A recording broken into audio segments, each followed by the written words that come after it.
na audiência pública chamada pelo Conselho Municipal de Saúde, referente à publicização da saúde no município de Santos. O AME, eu acho que todo mundo aqui conhece, funciona na Aparecida, é um bom exemplo. E, sinceramente, não me interessa ser do governo do Estado, do governo federal nesse momento. Mas é um bom exemplo.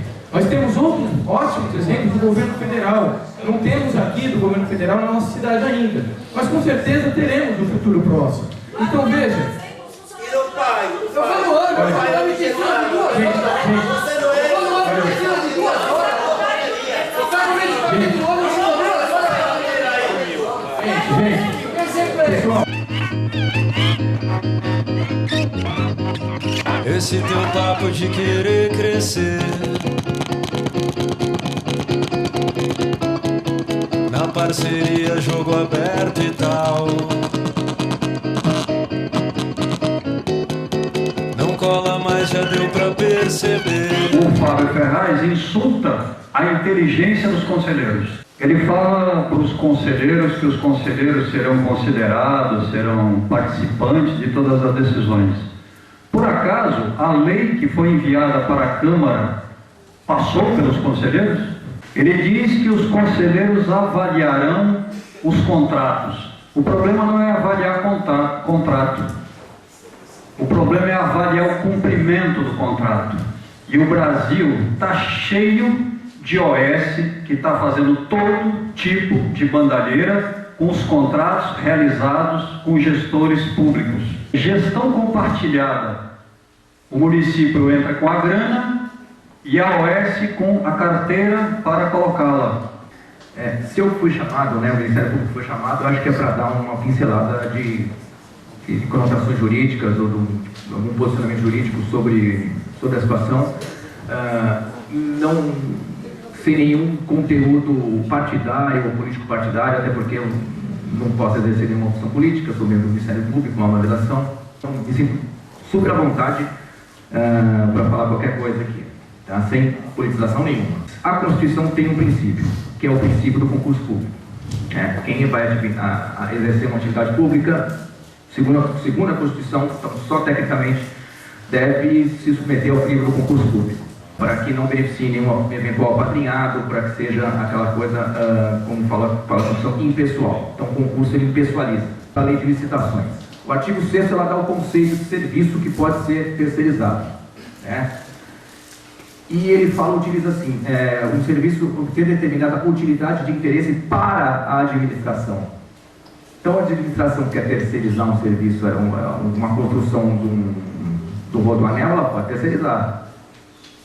Certo? E ele até dá exemplo, né? Demolição, conserto, instalação, montagem, operação, conservação, reparação, adaptação, manutenção, transporte, alocação de bens, publicidade, seguro, trabalhos técnicos profissionais. Breves comentários aqui sobre o decreto-lei que autorizou ou que disciplinou a matéria, e ele é de 97, quando era então o presidente Fernando Henrique Cardoso.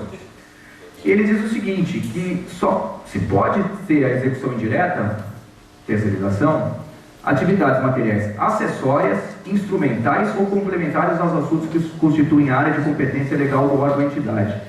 Eu não vejo o serviço de saúde como nenhuma das 3 hipóteses. Mas quanto que ela vai pagar para aquele empregado que vai trabalhar? Seria muito menos do que para o servidor. Me parece que nesse caso está tendo uma precarização do trabalho do profissional de saúde, no mínimo, né? Quando entra uma OS aí Porque não seria mais fácil se fazer um concurso público e remunerar diretamente aquele servidor público aprovado em concurso público? Por que precisa ter uma organização social para incrementar qualquer programa de saúde? Eu tenho uma dificuldade em entender o que uma organização social ganha fazendo um contrato com o poder público. Em que pese toda a argumentação do Rodrigo, da ação direta de inconstitucionalidade, quero dizer o seguinte para vocês.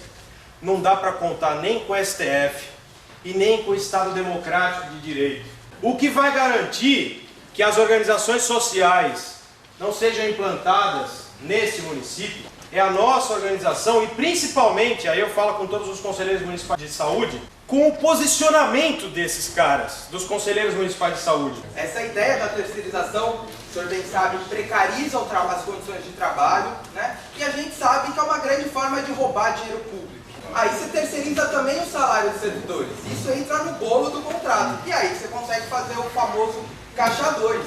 Isso a gente vê toda semana na televisão, como a gente não consegue perceber que isso acontece toda hora. A gente achar que é pela eficiência.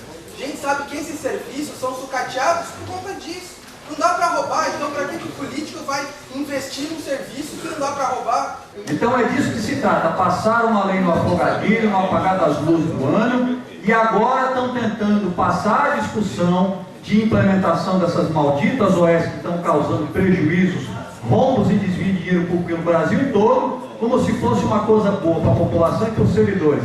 E não é. Essa balela que não vai colar.